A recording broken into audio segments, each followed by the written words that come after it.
Muito bem, estamos felizes, nós estamos estudando a epístola de Tiago. Gente, Tiago, eu estou apaixonado por Tiago. Tiago, que coisa linda é essa epístola maravilhosa. Eu estou encantado com esse homem, esse meio-irmão de Jesus, na verdade o mais velho, né? Eu já contei isso na semana passada. Tiago é o meio-irmão de Jesus, o mais velho. Ele não se converteu até que Jesus ressuscitasse. Ele não seguiu Jesus enquanto ele estava no seu ministério terreno.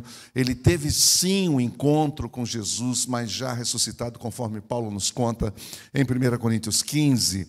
Jesus foi pessoalmente encontrar-se com Tiago. Olha só, não é? Pessoalmente encontrar-se com ele. E nesse encontro aconteceram coisas que só a eternidade sabe. E é maravilhoso isso, porque esse homem, então, agora, a partir de agora, ele é discípulo de Jesus e ele abre a sua carta no capítulo 1, a sua epístola no capítulo 1, dizendo: Tiago, servo de Deus e do Senhor Jesus Cristo. Isso é lindo, não é? Isso é maravilhoso. E nós vimos na semana passada que ele começa falando sobre as provações. Isso porque ele escreve para as pessoas que estão na dispersão, a palavra grega é diáspora, que são as primeiras comunidades cristãs que foram perseguidas pelo Império Romano. E quem lembra aqui é Atos 8.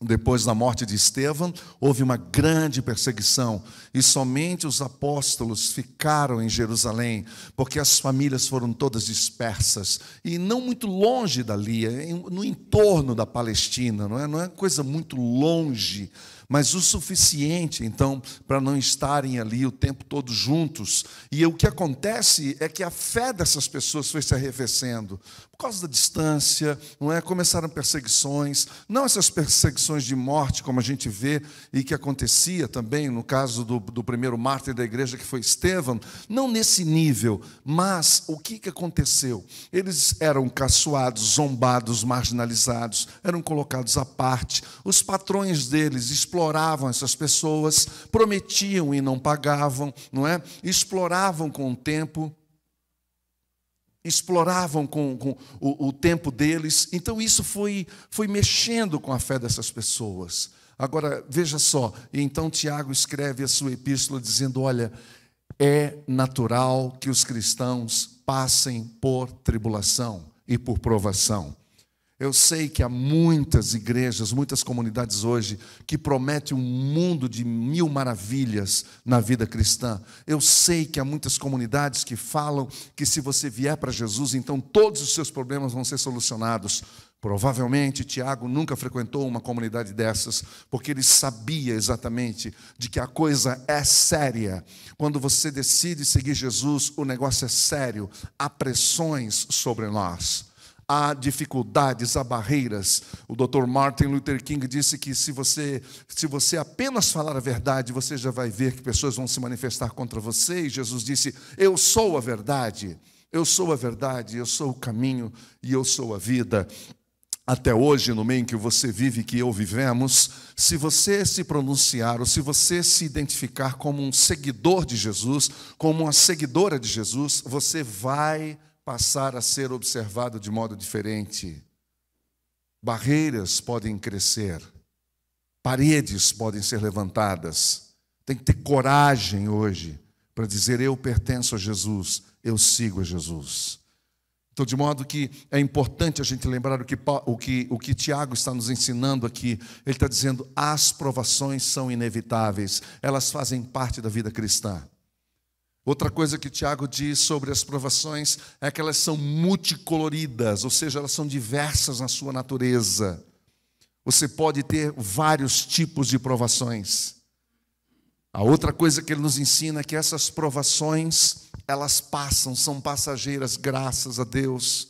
Graças a Deus, vamos dizer amém para isso? Amém. Graças a Deus que provações passam. Para alguns demora mais, para outros demora menos. Às vezes nós temos desertos mais longos, desertos mais curtos, mas o fato é que elas passam, graças a Deus. Que se não fosse a graça de Deus, nós sucumbiríamos diante das provações, porque não é fácil passar pela provação. E a maioria de nós enfrenta provações sozinhos, mesmo morando com gente dentro de casa, com a esposa, com o marido, com filhos, mas passa sozinho, faz a travessia sozinho, porque não tem com quem abrir o coração e compartilhar. Porque se você for abrir a sua boca e dizer, olha, eu estou sofrendo, eu estou passando por uma dificuldade, você nunca sabe qual será a reação das pessoas. Então, de modo que saber que as provações são passageiras é muito importante. Em último lugar, Tiago nos ensina que as provações são extremamente pedagógicas.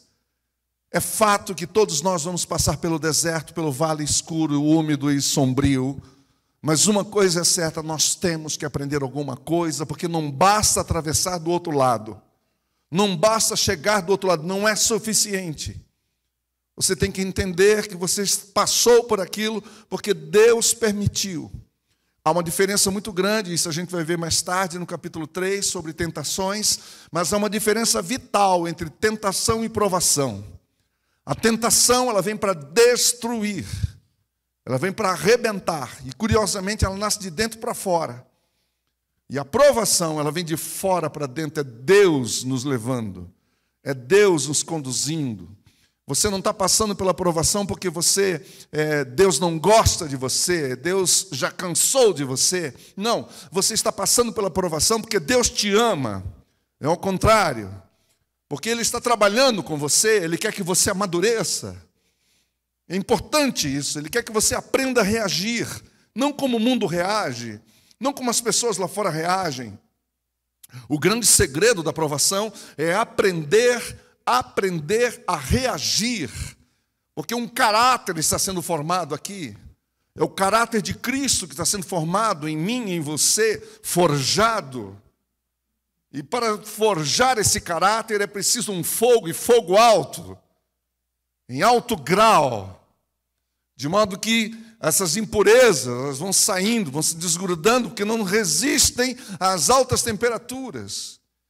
Para ficar somente o ouro purificado, somente o ouro. Se eu puder usar essa figura de linguagem, se você está me entendendo. E o Senhor quer purificar você, quer purificar a mim, quer purificar a nós.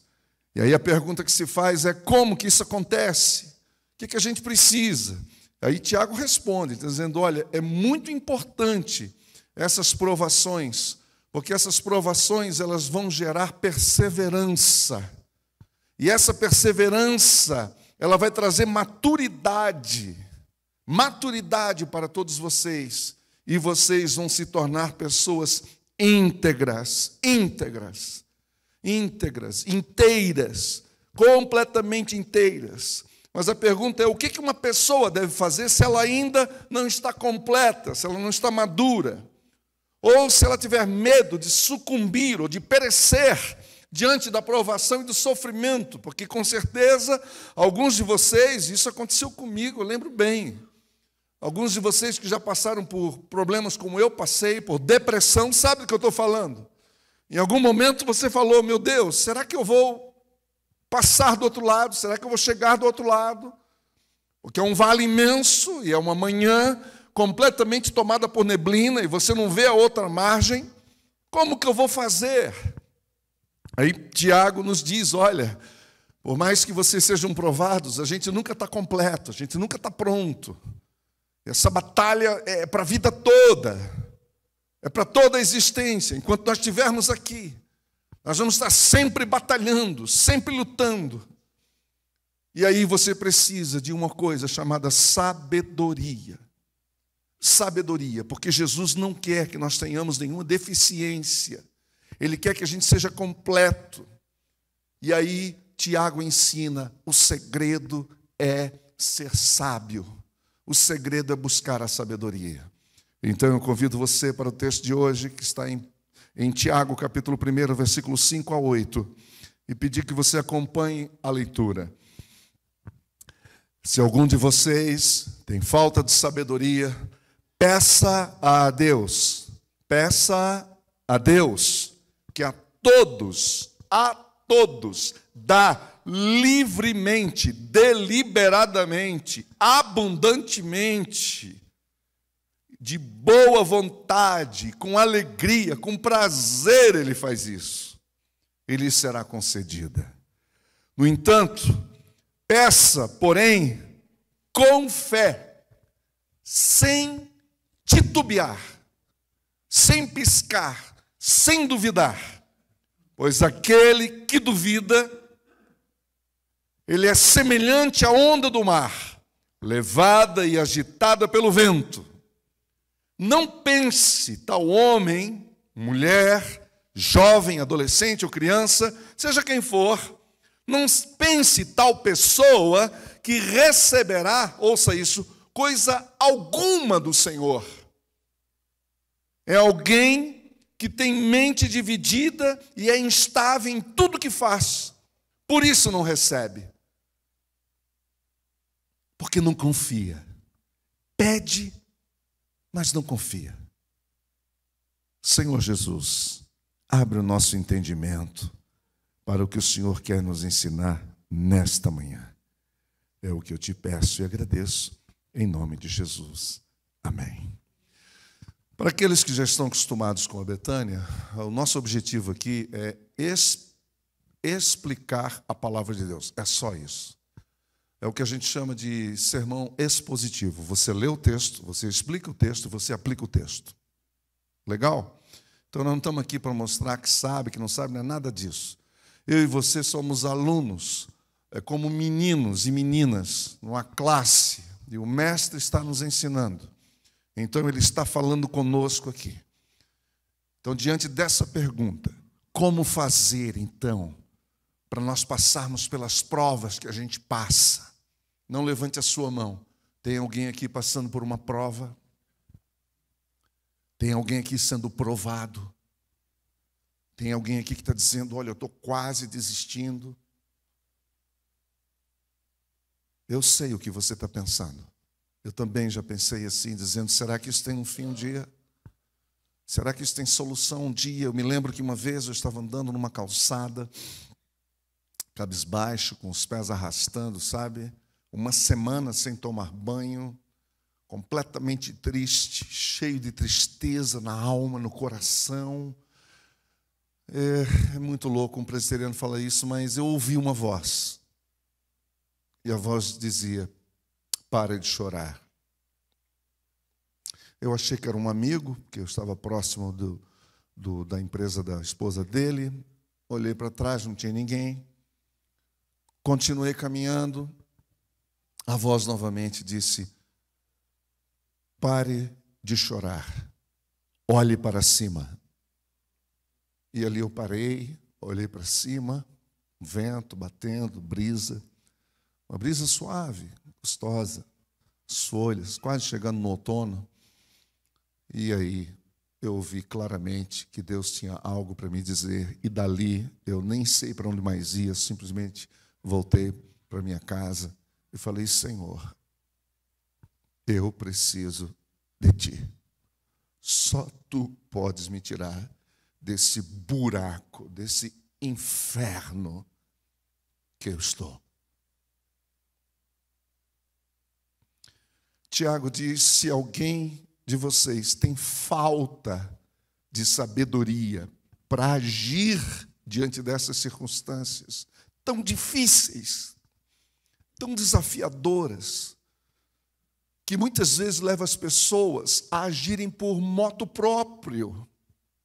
Alguns vão para uma sexualidade completamente pervertida, alguns se enveredam no trabalho e só fazem aquilo, mas não é mais por prazer, é loucura.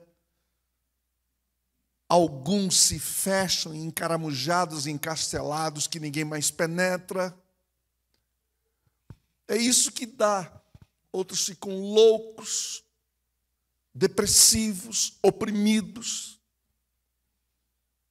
agressivos, intolerantes, como errantes pelo mundo. Outros entram no álcool, na embriaguez, são escravos da bebida, ninguém sabe porque é de madrugada, ninguém sabe que é uma garrafa de uísque por noite, que ninguém vê. outros nas drogas, qualquer uma, mas só para citar, uma cocaína, um crack, seja o que for, qualquer tipo de droga, porque droga não é só isso, essas sintéticas ou as outras, tem tanto tipo de droga. Tiago está dizendo, não vá por aí. Tiago está dizendo, olha, não tenha aprovação como se abrisse uma porta para a sua destruição, porque não é para isso que você está sendo provado. Tiago está dizendo que você tem que ter alegria, porque Deus está dizendo, filho, eu vou trabalhar em você. Eu sei que é louco esse pensamento cristão, e é mesmo. Você fala para ter a reação de alegria diante de tempestade de provação. Isso é uma loucura, aparentemente. Isso é paradoxal. Mas se nós não entendermos o objetivo e o propósito da provação, aí você se revolta mesmo. Mas entenda isso, entenda isso. O Senhor não te deixou, Ele não te abandonou, muito pelo contrário. Agora é a sua vez. É a nossa vez de sermos provados pelo Senhor. Elias foi, Moisés foi, Abraão foi, Jacó, da qual Tiago, o nome dele significa Jacó. Tiago.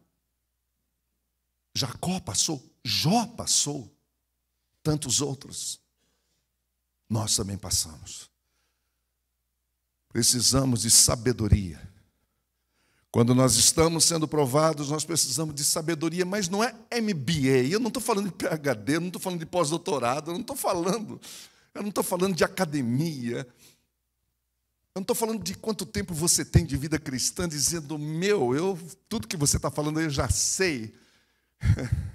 Provavelmente já sabe mesmo. Não é tempo. Sabedoria aqui é dom. Sabedoria aqui não é informação. Sabedoria não é o quanto você sabe ou pensa que sabe. Sabedoria é o uso correto da informação e do conhecimento. Sabedoria é olhar para as circunstâncias da vida do jeito de Deus. Do jeito de Deus. Muda-se as lentes, é uma nova leitura, é uma nova cosmovisão.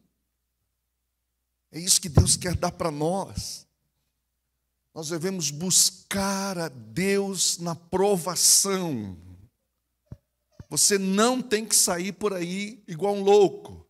Você não tem que se vitimizar. Você não tem que ficar dizendo de novo comigo, só comigo que acontece isso. Porque esse é o inverso da sabedoria. A sabedoria nos ensina a aprender a depender de Deus durante as provas, os sofrimentos. A depender totalmente a Ele. Por isso que Tiago diz, peça a Deus, ouça isso, que a todos dá livremente, de boa vontade, e lhe será concedida. Quantas pessoas às vezes me perguntam, como é orar segundo a vontade de Deus? Está aqui, ó. Peça sabedoria. Sabedoria. Ele dá com alegria. Quantas vezes nós pedirmos? Através do Espírito Santo. É o Espírito Santo que traz a sabedoria do Pai para mim, para você. É Ele que traduz a sabedoria. É Ele que entrega, que faz o delivery. É o Espírito Santo que faz isso. E mediante o bafejo, a unção, o poder, o batismo do Espírito Santo, nós vamos tomar as decisões, mas não por nós mesmos, mas sim guiados e orientados pelo Espírito Santo. Desculpa se tiver alguém aqui ou lá me ouvindo, você não precisa de um coaching. Você não precisa. Você precisa separar um tempinho, fechar a porta do seu quarto e dizer, Senhor, eu posso sentir a labareda dessa provação me queimando, e isso está difícil, e como eu vou agir diante disso? O Senhor, Ele é o doador, Ele é doador por natureza, faz parte da sua essência, doar, generosidade tem tudo a ver com Ele. E se é alguma coisa que nós precisamos, é de sabedoria. E aí ele continua dizendo, porém tem um detalhe. Você precisa pedir com fé, sem duvidar. Pois aquele que duvida é semelhante à onda do mar, levada e agitada pelo vento. Deus está pronto para dar, Ele está disposto a nos entregar, mas desde que a gente confie nele. Aqui, Ele nos ensina a fazer o pedido com fé, com confiança. E ouça isso, principalmente os ouvidos mais sensíveis, presta bem atenção no que eu vou dizer. Aqui não está dizendo que você determina, ninguém pode determinar nada para Deus. Fé aqui não significa eu vou determinar. Não é isso que está escrito aqui. Em lugar nenhum dos evangelhos. Aliás, de todas as escrituras. Antigo e Novo Testamento, você nunca vai encontrar um homem e uma mulher dando determinações para o que Deus deve fazer ou não. Dando ordens para Deus. Em lugar nenhum nas Escrituras você vai ver um homem ou uma mulher de Deus querendo ativar algo no céu. Como assim? Não existe ativação nenhuma da minha parte ou da sua. Quem somos nós? Não há espaço em nenhum lugar no conceito de fé do Novo Testamento para declarar e exigir o que quer que seja de Deus. Ou seus direitos, por exemplo. Aqueles que ainda pensam, puxa, mas eu tenho direito. E aqueles que aprendem nos youtubers da vida, dizendo, não, eu tenho direitos com Deus, eu sou um homem bom, eu sou uma mulher boa, eu tenho direitos com Deus. Nunca diga, Deus, dá-me o que eu tenho direito, nunca diga isso. Isso não é fé. Porque o dia que você fizer isso, dá-me o que tenho por direito, Deus pode mandar você direto para o inferno. Porque é isso o que nós merecemos. Alguém perguntou, Deus manda os homossexuais para o inferno? A resposta foi, não, Deus os tira de lá. Mas não é só os homossexuais. Os mentirosos, os fofoqueiros, os arrogantes, os hipócritas.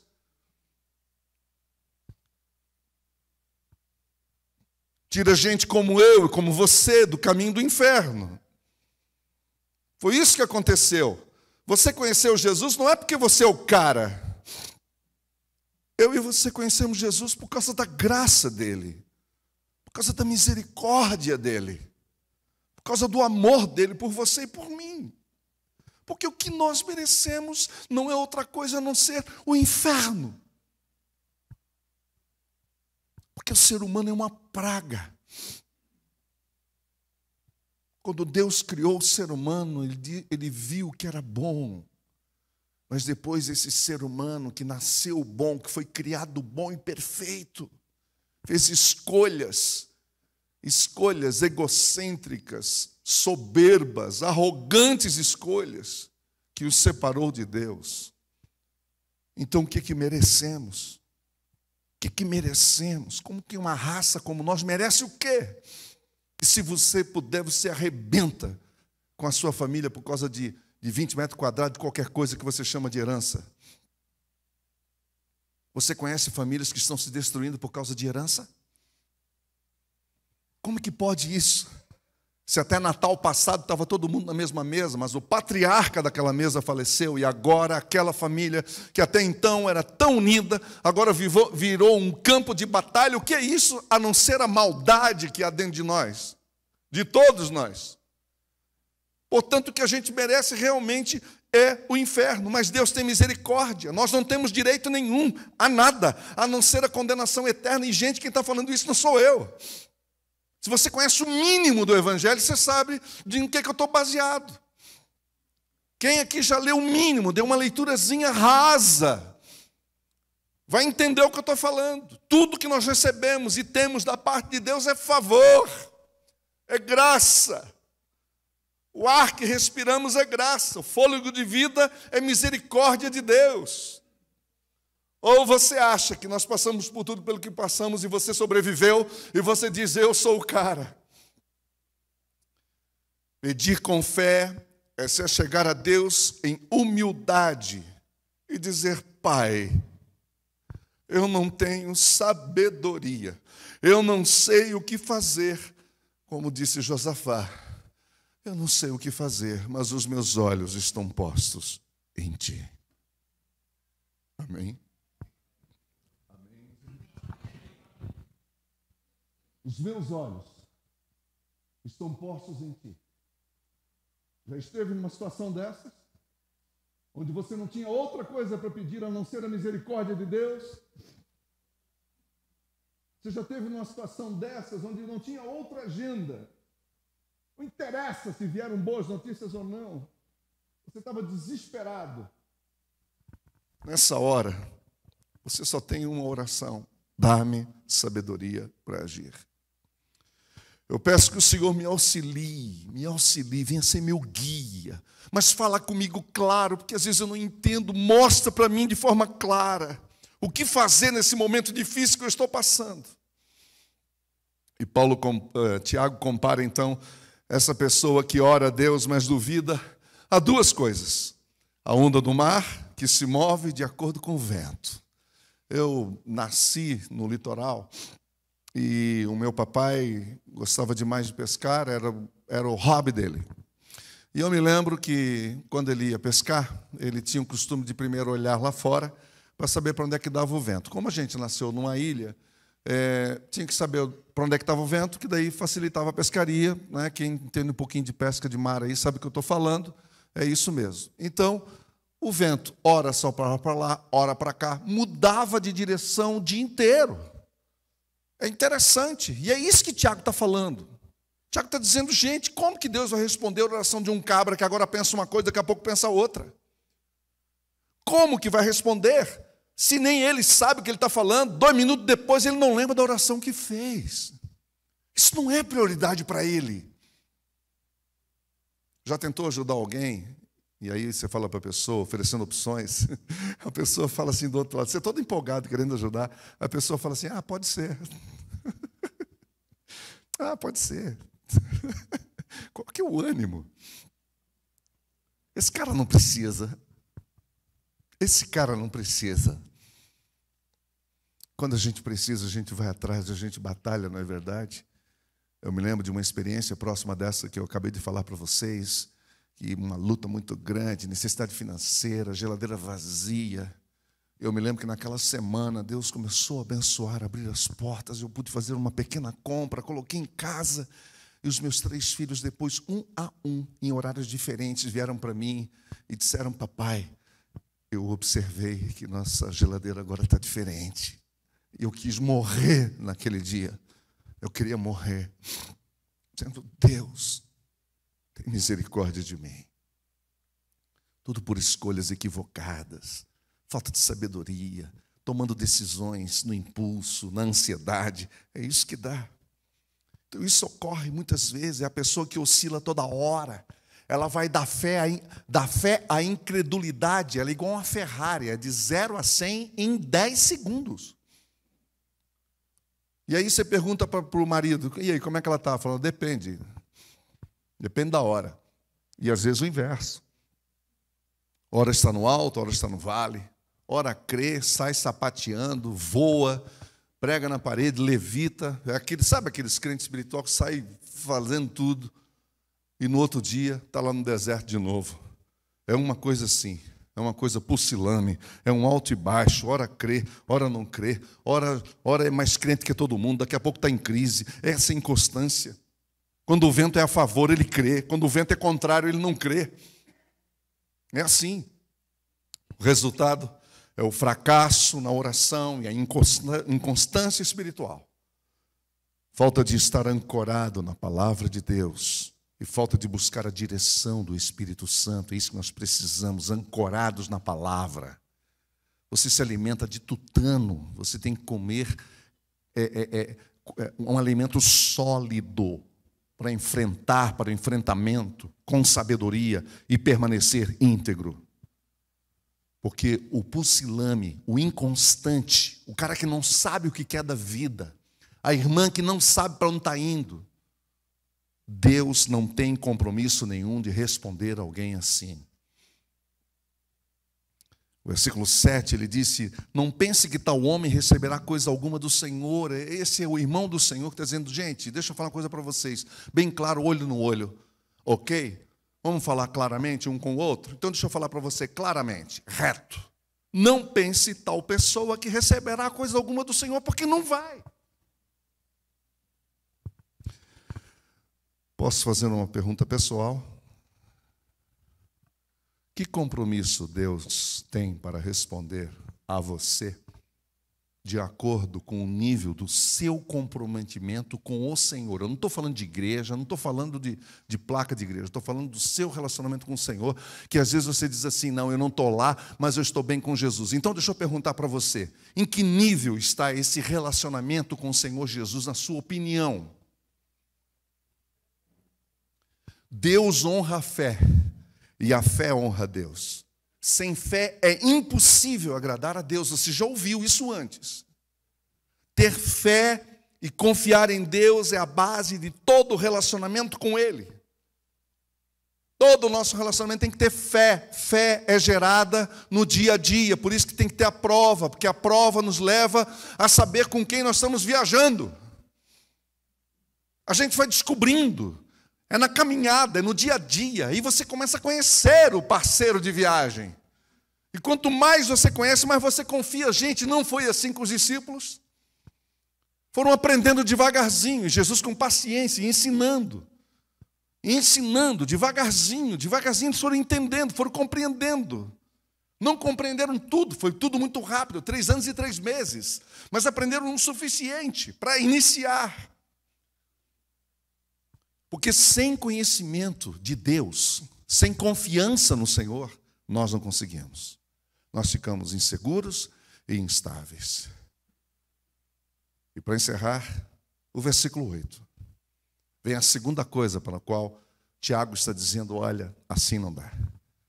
Se alguém que tem mente dividida e é instável em tudo que faz, Jesus não vai ouvir a sua oração. O instável é aquele que tem a mente dividida, que algumas traduções traz ânimo dobre, que significa 2 almas. Imagina isso, uma existência com 2 almas. Uma puxa para lá e a outra para cá. Uma diz uma coisa e outra diz outra. Uma puxa para o lado, outra puxa para o outro. O lado contrário. Essa pessoa, ela está claramente dividida. Então, tem hora que ela está servindo a Deus, amando o Senhor, dizendo: eu quero, estou aqui, faz as coisas certas. E tem outra hora que ela faz exatamente o contrário. Fica desanimada, fica em dúvida, coração petrificou, uma incredulidade incrível. Tiago chama essa pessoa de ânimo dobre, de mente dividida. O plano de Deus para nós é que nós sejamos completos e íntegros, uma pessoa só, coerentes com o nosso interior. Tenhamos um só propósito, uma só alma, andando com integridade, com maturidade, servindo a Deus de coração. É claro que é possível um servo de Deus, fiel ao Senhor, sentir oscilações em suas emoções. Claro que sim. Já sentiu isso? Tem dias que nós estamos sentindo a presença de Deus, dá a impressão de que você está ali com Ele. Mas há outros dias que nós experimentamos um silêncio. Não é assim? A gente não consegue ouvir a voz de Deus. A impressão que tem é que tem um zinco em cima de nós. Nós lemos a palavra e não acontece nada. Você ora e nada acontece. Isso pode durar dias e até semanas, onde parece que Deus não nos ouve. Nós não sentimos a sua presença. Mas eu já aprendi que andamos por fé e não pelo que nós sentimos. Andamos por fé e não pelo que nós sentimos. Por isso, eu continuo perseverando. Preste atenção. Mesmo que os meus sentimentos estão em baixa. Por favor, ouça isso. Com os pés no chão, quero olhar para você e dizer isso. Não se balize pelos seus sentimentos, pelas emoções. Vá pela sua fé, sua confiança no Senhor. Não são as emoções oscilam. Agora sente, daqui a pouco você não sente. Não é sentimento. Agora eu quero e agora eu não quero. Não é sentimento, isso muda. É fé. Fé é confiança. Fé é a capacidade de perseverar mesmo que não esteja sentindo absolutamente nada. Eu não sinto nada, mas eu sei que Ele está comigo. Mas eu creio que além das nuvens há um sol que brilha. Mesmo que a dor e a provação estão batendo a porta, eu creio que eu não estou sozinho e que o Senhor está comigo. Por isso, nós precisamos de sabedoria do Espírito Santo falando ao coração. Um grande número de pessoas que frequentam a Betânia vieram de outras comunidades, passaram por outras experiências. Alguns estão gelados como um freezer. Estão frios, distantes. Deixa eu falar uma coisa para você. Eu também já passei por isso. E eu descobri que muito do que eu passei, o responsável foi eu. Eu abri a porta. Eu confiei em que eu não deveria confiar. Eu troquei, eu misturei as coisas. Ao invés de confiar em Deus, eu confiei nos homens, nas pessoas. E aí vieram as decepções, porque vem mesmo. Toda vez que eu dependo de pessoas, eu vou me desapontar, porque elas nunca vão atender a minha expectativa. Então nós não podemos colocar a nossa esperança em pessoas, em movimentos, em organizações, em instituições. A nossa confiança tem que ser naquele que está com você todos os dias. Todos os dias. Todas as madrugadas. Eu falho, eu erro, eu esqueço, eu não vou te atender. O Senhor não, Ele está conosco todos os dias. Eu te julgo, eu posso te julgar. Eu posso dizer, puxa, mas que fraqueza, puxa, mas não sei o quê. O Senhor nunca julga ninguém, porque Ele sabe o que você passa, o que eu passo. Por isso nós precisamos de sabedoria. Como nós devemos agir diante do sofrimento, das provações? Tendo alegria, porque eu estou entendendo que tem um objetivo, tem um alvo, Deus tem um propósito. Eu estou sendo provado por Deus para forjar o meu caráter. Isso significa que a minha reputação vai ficar em segundo, terceiro, quarto plano, porque em primeiro lugar está o meu caráter. Primeiro caráter, forjando o caráter. E a segunda coisa, sim, eu preciso de sabedoria. Eu queria orar com aqueles e aquelas que estão dizendo, eu também preciso. Eu quero sabedoria para mim. Você quer sabedoria para você? Sabedoria. Vamos pedir isso para nós agora de manhã. Vamos pedir. Vamos ficar em pé. Nós vamos cantar uma canção que é uma das canções lindas que a gente tem cantado aqui. Eu quero agradecer mais uma vez o nosso time de louvor e adoração, porque a letra dessa canção tem tudo a ver com essa série, desse Deus maravilhoso que está conosco, que entra conosco na fornalha, que não nos deixa, que não nos abandona, e Ele está presente aqui nessa manhã. Vocês que são jovens, não tem com quem conversar, não tem com quem abrir o coração, toma cuidado para quem você vai abrir o coração. É nessas horas que aparecem as ofertas mais absurdas. Tome cuidado, por favor. Vá para o seu quarto, feche a porta e converse com Deus. Deus vai te ouvir. Meus irmãos, os homens, tome cuidado. É nessa hora que vem um conselho que aparentemente é bom, mas que não tem nada a ver com Deus. Então toma cuidado, vai para o seu quarto, fecha a sua porta e converse com Deus. Minha querida irmã, cuidado com o palpite das suas migas, como você chama. Ai, miga, eu estou passando por isso. Toma cuidado. Você pode estar entrando numa fria. Você pode estar entrando numa gelada sem tamanho. Toma cuidado com isso. Confie somente no Senhor. No Senhor, não é nem em mim, é em Jesus. Fecha a porta do quarto e não dependa de ninguém. Aprenda a confiar nele. Eu vou dizer uma coisa para você. Contei só um pedacinho aqui, não foi? De algumas lutas que eu passei. Eu saí desse deserto. Hoje o Senhor tem me sustentado. E uma das coisas que Deus fez comigo é: eu perdi o medo. Medo das pessoas, medo do que podem fazer comigo.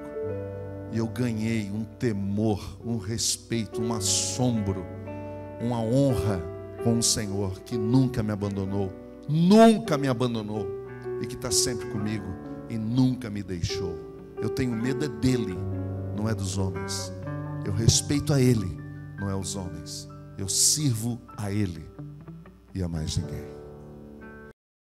Obrigada por assistir essa mensagem. Eu espero que você tenha sido imensamente abençoado. Não se esqueça de se inscrever no nosso canal, curtir e compartilhar os nossos vídeos e clicar no sininho para ativar as notificações. Venha viver Betânia!